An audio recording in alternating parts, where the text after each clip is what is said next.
Some games can be hard to put into words, and I have to say that BAROTRAUMA is one of those games. This game has absolutely everything in it. Being in a submarine in an endless pit of an ocean, having to fight against horrifying creatures straight out of your nightmares, as you at the same time have to fix systems, keep the thing running, and of course arrive on time to your destination. There's so much here, and I'm going to try to show you just a little bit of it. Stay tuned. One of the terrifying aspects of the ship is having the ability to actually look at the sonar. The sonar is going to let you know what's going on here and if you have any large creatures attacking you. You can have anything from these horrifying tiny creatures that resemble xenomorphs tearing through your ship and eating your crew to massive leviathans that ping on the sonar and that you have to use large weapons to destroy. Right now we haven't seen any actual large targets, so I'm feeling lucky, but this is not always what happens in the game. I'm also running an autopilot feature, so that sort of the ship or the submarine is going on by itself, and you don't always have this ability. We also have an AI crew, but I highly recommend playing this game on multiplayer, though I will admit you get some pretty mixed results, sometimes not the best results in the world. Now, as you move through these oceans, you'll see all sorts of incredible things. You'll see shipwrecks, submarine wrecks, of course, as I mentioned before, the massive leviathans. Sometimes you can actually stop by and try, at your own risk, to take a look at one of these shipwrecks, but often they'll come back to bite you in the rear and rise up and actually try to kill you and your crew. There's just so much terror and horror in this ocean, and if you don't keep your mind on the task, you're gonna get eaten. This isn't a sea that you just easily navigate through. As you can see here, your engineers, or in this case my pilot, can actually get stuck on things in the sea. We didn't see this wall until it was too late and rolled right on top of it. Now we've got to pull the ship back. We're probably going to have to ascend to get it out of here, actually. And because of us just kind of being here, sitting around, we are prime target for all of the horrors lurking beneath. So we need to get moving, and this is obviously one of the most important aspects of the actual game itself, is crew maintenance and ship maintenance and trying to get the hell out of here. Let's turn on some manual steering and let's go, folks. So as you can see here with the manual steering, it really adds a totally new dimension to the game. I'm rising up with the ship to actually get out of this area, and with the sonar we can kind of see what's ahead of us. So I'm thinking right now the most important thing is to actually ascend and get the hell out of here. But we've got to create some speed, and the only way to do that is to do something with velocity. So let's back up and then go back up. Perhaps we'll have a little bit more luck. Go. So we're slowly but surely getting away from that reef there. The velocity is dropping, so we just want to keep using those thrusters to push us back. And what is this? Something coming towards the ship that is not good. Could be some sort of creature. It could just be a harmless fish, but I didn't like that one bit. Let's actually take a look at the gun and see if we are getting away from that stuff. We kind of are. We need to increase our ascent a bit more. Looks like it's back on autopilot, and the autopilot can typically get us out of these situations. But again, if you are finding some difficulties with the autopilot, simply go ahead and do your manual pilot and get this thing back on course. Seeing the flood icon flashing like that is one of the horrifying aspects of the ship itself. What we need to do is get to that location and fix it. Thankfully, we've got good crew here, and oh my goodness, this is what I was talking about, friends. The enemy coming through. Let's get a diving suit. These are just some of the horrors that we can find in this area. Here we go. We're going to put on the diving suit. We also have to get the oxygen set up. Here we go. We're going to have to open this thing up and try and kill these monsters. 1, 2. Oh my goodness, as you can see, guys, they will keep moving through. These things are absolute nightmares. And it looks like our guy might be down. He's still alive, but we are out of ammo. We need to reload quickly and return fire. And as you can see, this creature is not making that easy. As all this is happening, things are flooding. We need to fix that. We also need to kill the other creature, which is a whole nother issue here. try to do that, and if not, get out of here. We'll try to get some more ammunition, and we'll return here. In fact, I might even try and take the screwdriver, the wrench, and try to beat him to death. As you can see, our engineer is going to go through and try to repair this situation, but it's not easy. We need to get rid of that alien, and we also need to get the pumps on to hopefully save the sub. Right now, I must admit, things are not looking very, very good at all. Let's go. Just going to keep that door open. Come on. Come on, he's still alive. Jeez, welder here. We're going to have to get there with a wrench for sure, but I can weld the rest of the ship shut. Make sure no other water gets in. Sometimes we even have to go on the outside of the ship just to make sure that water isn't going to make it into the vessel itself. Man, that's crazy. It's gotten pretty terrifying here. I hope we can do something about it. Don't have the skills to repair that, but she certainly does. What we need to do is go and find some ammunition, come back and kill this Lovecraftian horror. Now we're actually ordering our shipmates to fight those intruders, guys. We tried to kill them ourselves, but honestly, they were all over the damn place, and we could not find a single bit of ammunition. So now, pretty much, they're fighting with everything they've got, trying to slash this thing with toolboxes, anything, really. It's going to have to work, of course. I'm going to get the wrench, but I think that thing could be dead. We could also just close the hatch and keep them all down here. But that's likely not going to kill the crawler. And in fact, the crawler is still alive and just murdered one of our people. Now, he will be... Oh, no! No, he's going to get us too. I was going to say he will be occupied for a while eating the corpse of that person. But in this case, we're probably going to be the ones eaten. Oh, not looking good for us, folks. Not looking good at all. The only other thing that can happen is we call in somebody else to fight him. But it doesn't look like that's occurring. We're giving in, and this is how many of the actual journeys end in Barotrauma. Just one of many ways to die, and this will be happening quite a lot in your journey. Now, active sonar allows us to actually ping and try to find all sorts of different things, artifacts, etc. The problem is that this also attracts creatures and even enemy submarines. Those do exist. There are a number of different factions in the game, and many of these factions have submarines constantly out on the prowl, well, for folks like us. On larger vessels like this one, much larger than the one you saw in the beginning of the video, we have massive guns like this coil gun right here and right here, but of course, this is only to be used in the most dire of circumstances. Otherwise, you keep that sonar pinging, and just watch out with your regular guns for any horrors from the deep. And this is what we're talking about, folks. We've got some enemies right there. Now, typically, I would never fire this weapon with just one enemy, but it's a dangerous time, and we need to protect our ship.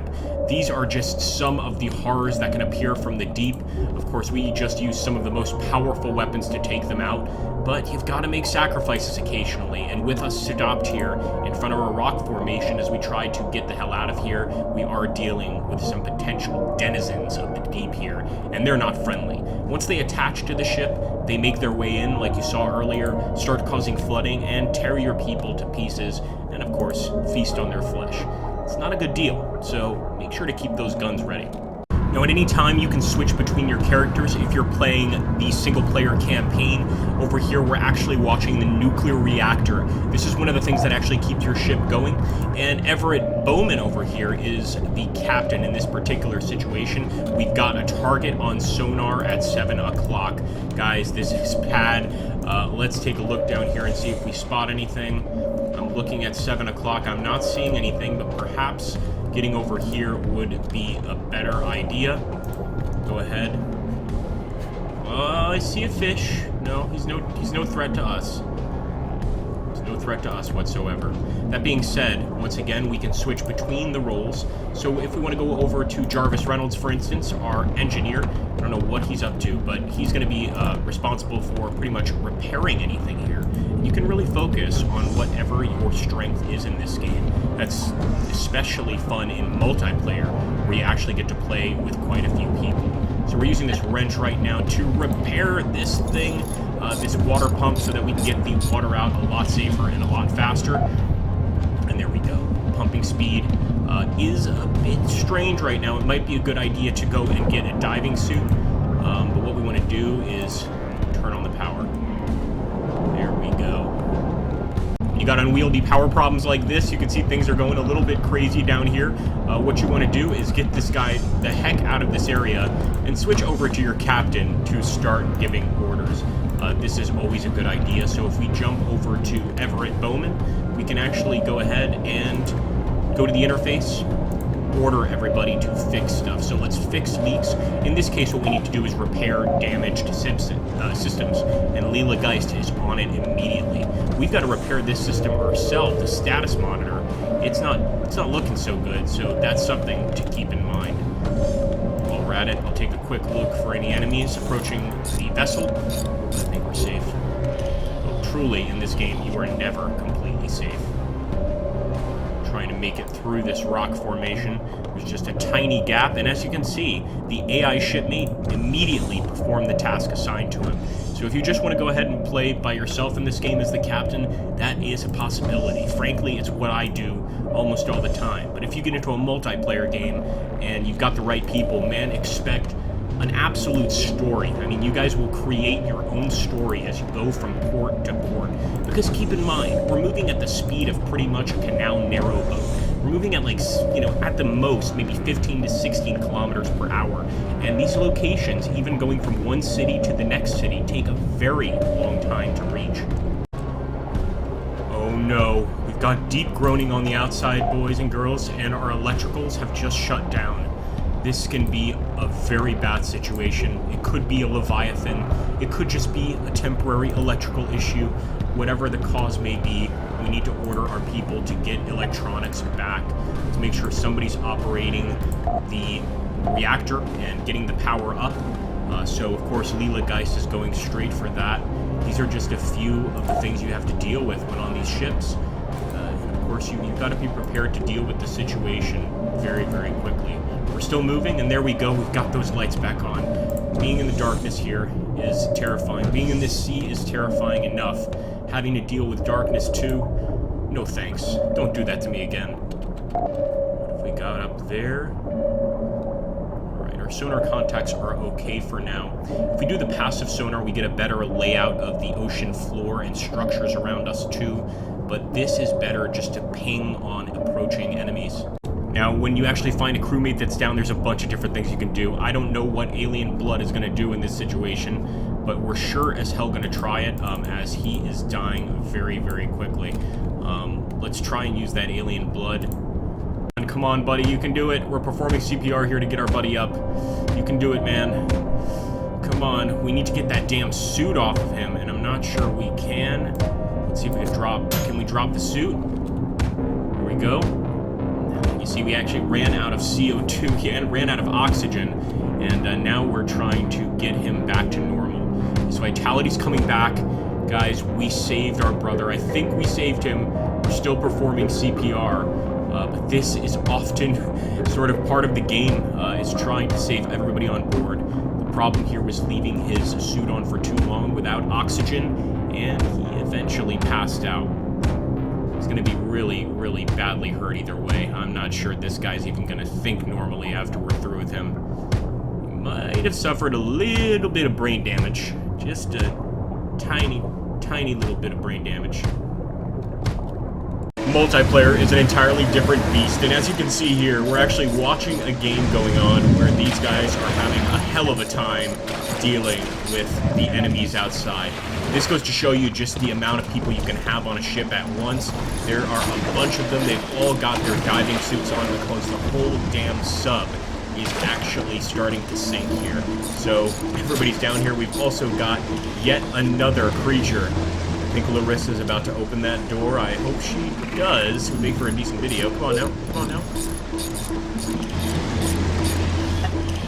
No, I don't think so. In any case, this just goes to show you what multiplayer is like. Now, obviously, you could work with people, teamwork, etc. The cool thing when you're spectating in multiplayer is you can actually go over here and see the rest of the ocean, or just how far they have through this dark pit to get to the base. And, of course, as you can see, somebody's already in jail. They've imprisoned this guy, Johnny Marchbar, I believe. Has not been too cooperative. There we go. Is he still alive? He's definitely still alive. Good shooting there. But man, things get vicious very quickly. In conclusion, Barotrauma is just absolutely beautiful. There's so much to do in this game. We haven't touched upon 1% of how crazy this game can actually get. There's politics involved. You can mutiny against your officers. You can start, well, look at that, start fires, for instance, on the crew, and of course, have bloodthirsty creatures trying to break in to your submersible. You can see that going on right now. They just bit a leg off one of the people, and actually, they're having a fun time with super hands here while these guys deal with a fire. There's just so much here. What can I say? There's just sort of like telling your own story. You can get with a crew. You can just be in a single campaign and sort of try and navigate your way through this horrifying world. I'm kind of surprised none of them are on the guns. That would be the first thing I would get on at this point. They might be low on ammo, or the guns might be completely out. But we're going to watch to the end while the creatures get in, and they will get in, my friends. Welcome to Barotrauma. I hope you guys enjoyed this video, and I hope you do want to see more. I think this could be a really cool feature for the channel if we can get some interesting people to get on a submarine with me and actually go ahead and try to navigate the seas, and of course record it for you guys in your amusement. Thanks so much for watching, guys. You know what to do if you enjoyed this video. Hit that like button, drop a comment down below, and subscribe if you haven't already. These guys are toast. The creatures